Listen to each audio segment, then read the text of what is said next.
Crab battle! Yeah, I didn't kill the crab, I did not get my revenge, but I made it through safely, and that's what counts. So, reading about how they achieved that feat, and make no mistake, this is not... They didn't program Sonic to follow the real-life laws of physics. I mean, they kind of cheated to get the effect they wanted, but players will never notice little cheats like that, and I love reading about how games are designed that way. The little cheats and workarounds game designers have to do in order to make their game behave in a specific way. To create the effect they're trying to get without actually having to go through the trouble of creating that effect. I thought it was impressive. Whether or not you wanted to hear me rant about it for half an hour or however long it took, I don't know, but welcome to my Let's Play channel. This is what I do. All the time. Forever. I need to find a way to make money doing these things. That's what I need to do. I need to find someone who will hire me to play Sonic on YouTube. That would be awesome. Well, I mean, not Sonic specifically, because I don't think I would take that job because I do not want to play Sonic forever, but, I mean, in general, you know. So if anybody's looking for a professional YouTube game dude, I'm all for it. Let's do it. Let's make it happen. But anyway, that was the most interesting part to me of that design document that I had read. And it's like, that's a good way to kill 5 hours, is to find a design doc for a game that I've played a lot. Because it's one thing to know how... Oh, I missed the platform. It's one thing to know how a game works from a player standpoint, in the sense of, this is what I have to do to get up to that ledge, this is what my character will do if I push this button. It's another thing to know how it works under the hood. And I don't need to talk about Super Metroid in this Let's Play, I know, but I have done a lot of research into the mechanics of Super Metroid, studying what people have looked at in the game, and how the character moves, and that's how I ended up knowing so much about the game in my adult life, instead of getting a college degree. Crab battle. Die. I hate those crabs. You can't hit them from the front, and it looks like you should be able to hit them from the top, but you can't. If you try to jump on them in the top, you will get hit and die. You have to hit them from the back only. And I missed the platform again. So, Metropolis Zone loops vertically. By which I mean, if you go down far enough in the level, you will loop around and come back out on the top. Which means the level tiles, which is kind of cool, actually. I've seen images that people made, maps of the zones. And you can actually take Metropolis Zone and tile it, and like set it as your desktop wallpaper. Not that I would do anything like that. I mean, I'm a dork, but I'm not that far gone. But you could do it if you wanted to, and it would be kind of cool looking. Actually, you know what? I think there's a secret area over here. I just have to remember how to get to it. Ah, that's how we get to it. Yeah. Typically what happens is you'll come out of that little spinny cylinder dealy, and that platform, you will just barely miss it. It will suck itself back into the wall and like taunt you, and then there's no way to get back up to it. But if you know it's coming, you can skip to this part of the level. I don't know that this part of the level is better or worse than the part I would have otherwise gone to, but I typically don't get to see it, because I always forget about that path until it's too late. Oh my god! Lava and spears and life is bad. The other thing I learned from that design document that I never knew is that the game does let you pick up rings that you've dropped, but only up to 32. It only spawns 32 rings when you get hit, no matter how many you have. And it's impossible to pick up all 32 because they're all going in different directions. But I never knew that. I always thought that it would spawn all of your rings. Like if you had 200 rings, that getting hit would just send 200 rings out in the world. It doesn't. Most of those rings... Oh! Almost punched by that crab. And then I did get punched by that crab. Screw you, crab. I wish I could play as that crab. I would just run him into the hole over and over. And then there's secret passages in some of these walls too, but I can never remember where they are either. So I'm not even going to try. Because here's the thing. If you get knocked off this screw, it stays up there. Like if I rotate this screw up to the top and then get hit by like this starfish guy, the screw stays where it was, so you're just done. like, almost happened there. Every time I try to dodge one of those little starfish guys, I get hit by him instead. And I hate how they can blow themselves up off screen. It just seems like they shouldn't be able to do that, doesn't it? Uh-oh, boss time.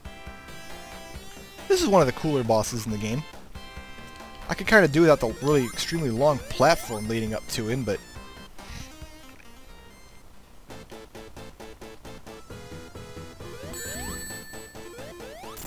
also a boss I just kind of don't care about getting hit, because... it's like I try not to get hit, but if it happens, not a big deal. As long as you've got one ring, you are invincible. Uh-oh, but my ring is gone now. It left the screen, and I got hit by a gray Robotnik ball. Most of the bosses in Sonic 2 don't... yeah, good job, Tails. Couldn't have done it without you. Most of the bosses in Sonic 2 don't take a lot of strategy. This one kind of does. You have to time your hits properly, but I've got 9 rings, so bring it on, Robotnik. Jaleel White is my hero. I don't care what you say. And you kill his little clone. I tried to pick up that second ring, because it's always better to have 2 rings than 1. 2 is more than 1. I didn't know if you knew that, but I learned that in 5th grade. Come on. Stop getting hit, Tails. Why don't you jump up and hit him? I am going to try that someday, trying to map my controller and play both characters at once. I wonder if it'd let me do double damage on bosses and things. Probably not, but... if I had let him live, he would have started shooting lasers at me, and that's kind of obnoxious, but... okay, that does it for the regular zones in Sonic 2. Now it's time to take a nap. Most boring zone in the game. I'll see you guys on the other side. Sonic spends this whole zone just kind of looking at you impatiently because... not a lot to do. Hey guys, let's make a platformer game where the character is really fast and then put an auto-scrolling level in it that scrolls really slowly. Congratulations, game designer, you get a raise. Because that is an excellent idea. Forever.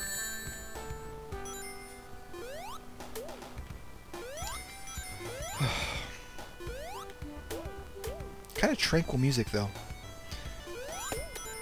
Kind of laid back. You can just kind of, you know, enjoy it. Meditate a little bit. Reflect on your time with Sonic the Hedgehog 2. And turtles. Turtle platforms. I went through a phase in my adulthood, I think it was after I bought the GameCube collection, where I played Sonic 2.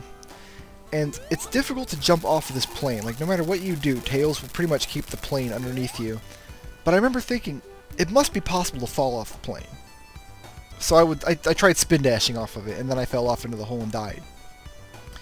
The interesting part of that story is that I immediately forgot that you could do that. So next time I replayed the game, and I mean, it was only a couple days later.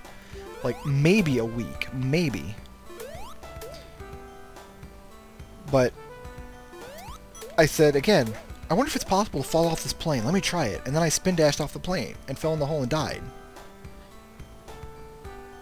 And then the next time I replayed the game, like a few days later, I said, I wonder if it's possible to fall off. You see where this story is going. I did that same stupid thing like 8 times in a row.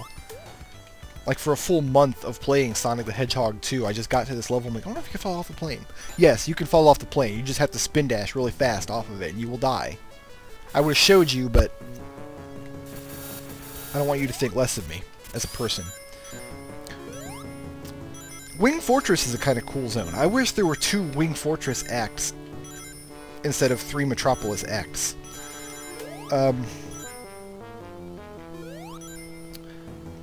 That fire does not hurt you. We spent our entire childhood wondering whether or not that fire hurt you and trying to land on that little platform while avoiding the fire.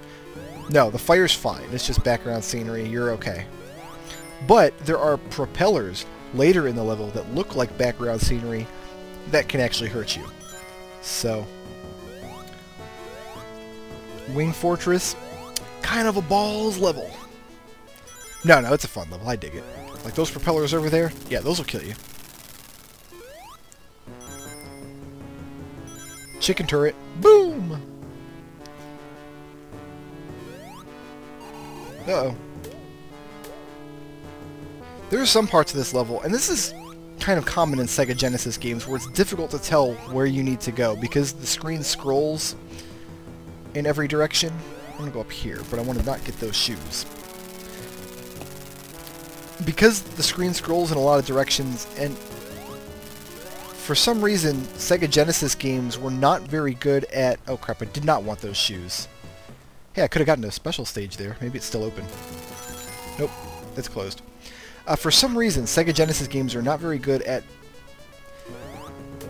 making it visually distinct. What is a level? What is a part of a level? What is a solid area? And what is background scenery? And I am invincible and fast, and it's hard to control. There, my shoes finally died. Good. So, there are lots of times in Sega Genesis games where, like, do I need to go up there? Is that somewhere I can go? Where is it I need to be in this level? I'm all confused. So, Sonic 2 and other Sonic games are usually pretty good about it, because the art direction is better than... I mean, Sega's art direction is better than most of the third parties, but some Genesis games are really bad about it. Like, Sega Genesis Aladdin is probably the worst example I can think of. It is just so difficult to tell where you need to go half the time in that stupid game. Oh, that platform was open! Why did I die right there?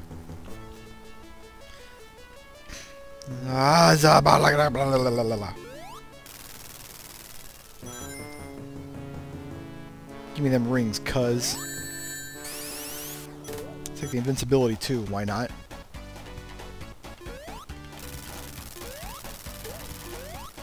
Ugh. That part's tricky because those little platforms get sucked in and out, and when they're retracted, they don't work. Which sucks, but hey, you know, that's life. I don't know how to get up to that area. It's like I can never get fast enough to get all the way up. Chicken turret, boom! I love chicken turrets. I don't actually. They're one of the more annoying enemies in the game.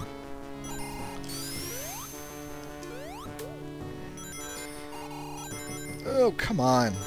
Jeez. I love this part, and I wish there were more parts in the game like this. I mean, they're not difficult. They're not exactly like fun to play. All you can do is kind of go forward, but visually it's interesting, and it kind of gives some flair to the level. Alright. Out. In. Out. And you gotta be fast here, and you gotta time it properly, otherwise the platforms disappear from out from under you, and... Man, special stage in Wing Fortress. Am I getting better at this game? What is it? I never have 50 rings on this level. Alright, Tails, let's do it. Orange stage. It is absolutely impossible to get all the Chaos Emeralds at this point. There's not enough checkpoints left in the game, but if we can get this one, I'm buying you a donut.